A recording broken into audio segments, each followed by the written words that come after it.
All right, so today I'm gonna show you guys how to change the strings on your guitar. This is the guitar that I have right now, Epiphone Les Paul.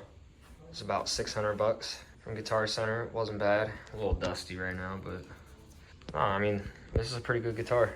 All right, so let's get started. So the first thing that you wanna do is you wanna make sure that your headstock is rested on something soft. So I just grab like a roll of paper towels or something.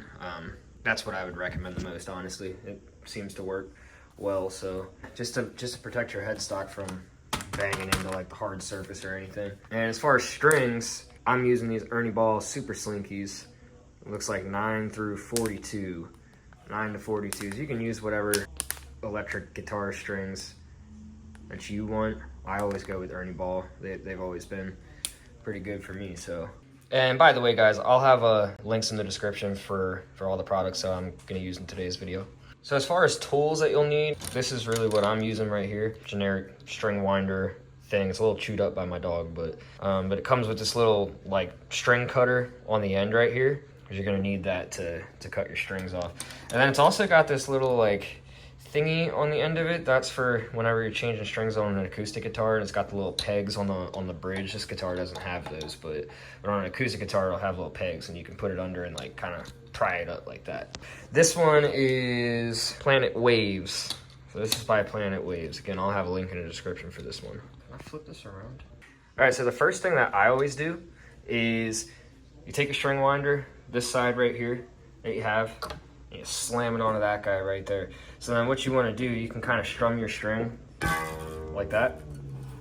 And you hear how it's getting deeper? That means you're loosening the string. Now if you strum it and you go the other way, now it's getting tighter and it's going up in pitch. But since we're changing the strings, we want it to go down. We want to take the strings off. Strum it. And just all the way down until that string right there, now it's focused. It'll kind of go like this. And then I always kind of like line it up like that, because then you can just take it out like that. And then down here on this other side, this is where this will come in. So you take those and just snip it right there. Don't be scared, just snip it.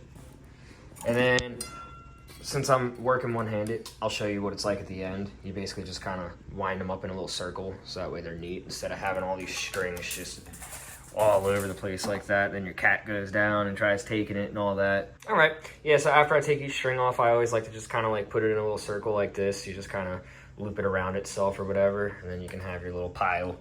That way it's all nice and neat, and you can throw it away all in one shot. So yeah, now we're just gonna go down through and do that for all the strings. I always like to take my strings off all one at a time. This is just how I do it, and it's worked for me.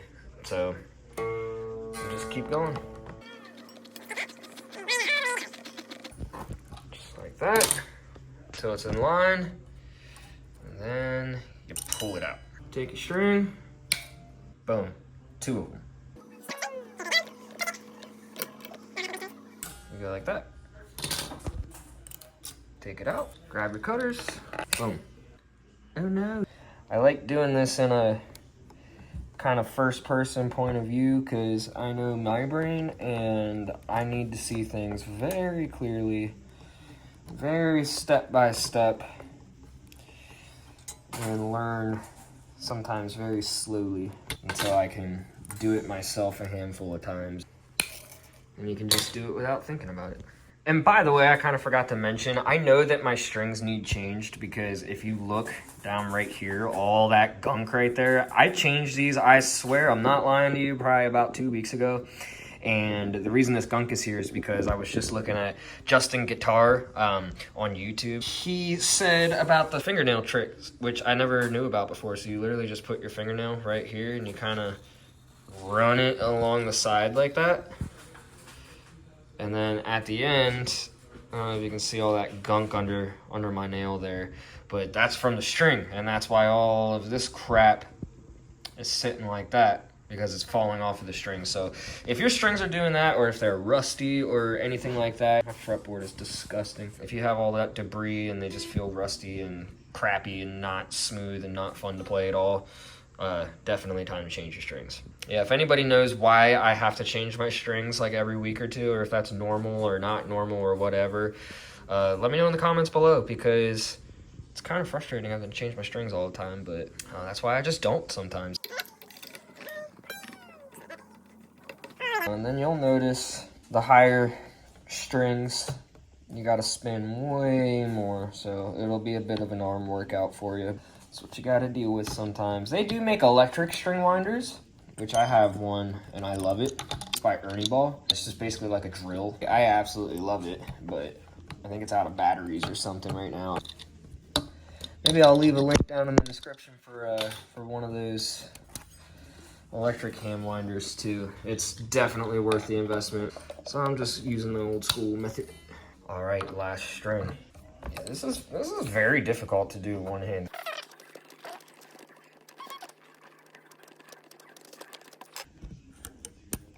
All right, put your thingy on and boop.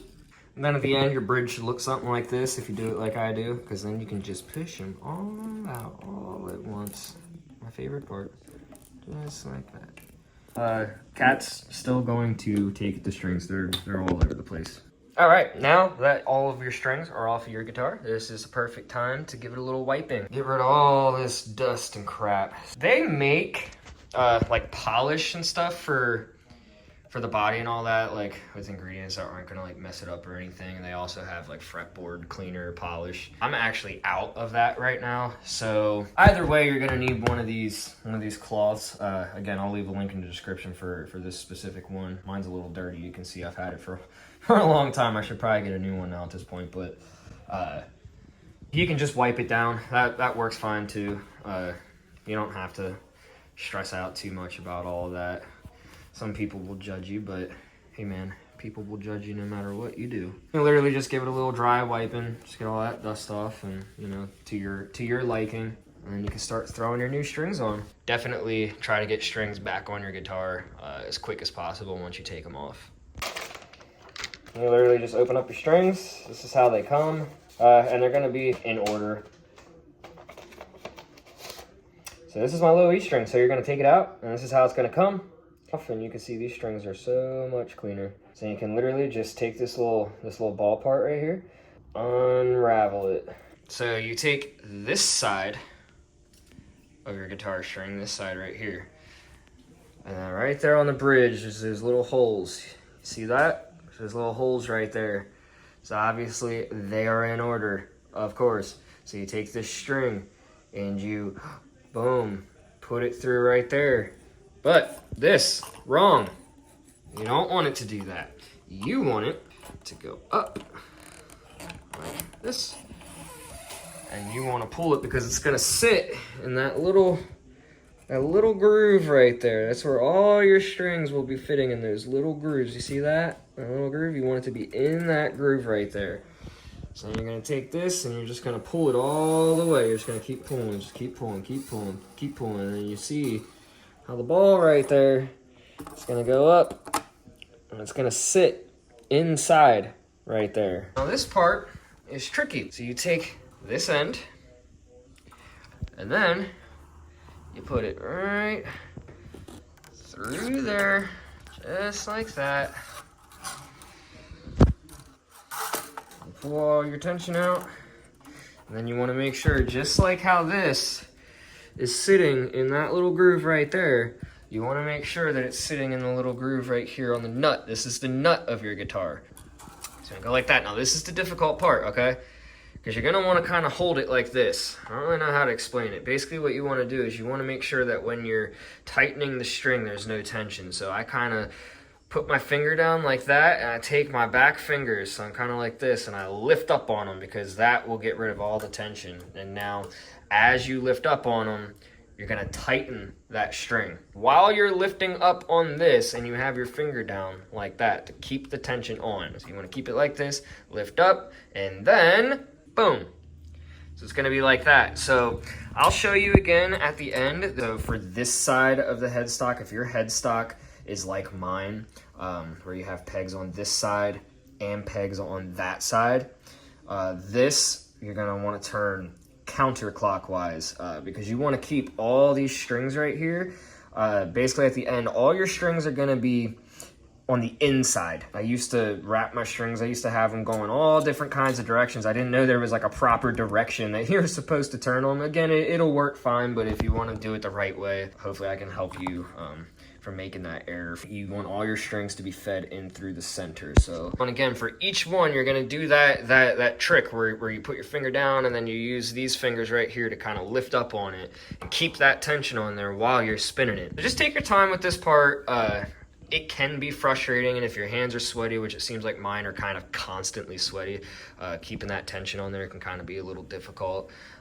Again, if anybody has any easier way to do that, let me know in the comments below. You don't want to snap your string. Do not just keep winding this and making it tighter and tighter and tighter. Your string will snap, and as you can see, that's not too sharp because it's a thicker string, but the thinner the strings get, the more dangerous this end becomes. And the last thing you want is for that to snap and come back and hit you in the eye or hit your little furry friend right there or anything, even though he seems pretty interested in it right now. But yeah, so just be safe. Jeez, I keep doing that. Just be safe. Yeah, see, he hates it. Be safe and just be mindful. If it feels like it's getting probably a little too tight, it probably is. All right, so that's what's going to look like on the left side of your headstock. So you see what I'm talking about. The strings are all fed onto the inside. If your strings are being fed around the outside and looping around that way, you turned it the wrong way. You want your strings to be in this way and to be looping around that way along all these pegs. And it will be the same on the right side of your headstock. So your strings will come up and they'll go around like that. That is the way that you want them to be wrapped, not around like that. Okay, so you see what I was talking about here. So each string is being wrapped around that way. I guess that would be clockwise. And then this way would be like counterclockwise or whatever. So yeah, that's how your headstock should look at the end. All of these little annoying things, I know it's probably driving a lot of you absolutely insane. So you can leave it on there and then you can kind of have that like Tom Morello type look kind of thing going on. Or what I like to do is you can take your little string cutter right here and then you can go and cut. You want to leave about, I would say, probably about that much on there. You might be able to cut more off and get away with it. The reason that you want to leave some on is because these strings, since they're so brand new, they're gonna have to adjust, which means if you cut this off to like the very base right there, then your string might actually pop out of this peg, and then obviously your string would pop off because these strings have to stretch and all that as you tune them and just play, and the weather and humidity and all kinds of things affect it. So at the end, your headstock will look like this. That's way prettier, ain't it? Tom Morello. All right, so yeah, that's basically it, man. That's, I mean, it's all out of tune. You still got to tune it yet. Pretty simple. The hardest part by far is getting that tension thing down. But yeah, I hope this video helped you guys out a little bit. I'm just gonna get this thing tuned up and then I'll send you on your way and you can go ahead and give it a shot on your own guitar. All right, so this is my one little tuner right here. I got the D'Addario pedal tuner. Pretty cool, about 99 bucks. Like I said, I'll link it in the description. You don't, if you're a complete beginner, man, you don't need to spend the money on one of these. You could just have like a little headstock tuner that just clips onto your headstock right here, and it'll display the exact same thing that this is displaying right here. I just got this because I know I'm gonna use it over and over and over again. So all you do, hit your string, and then you tune them up.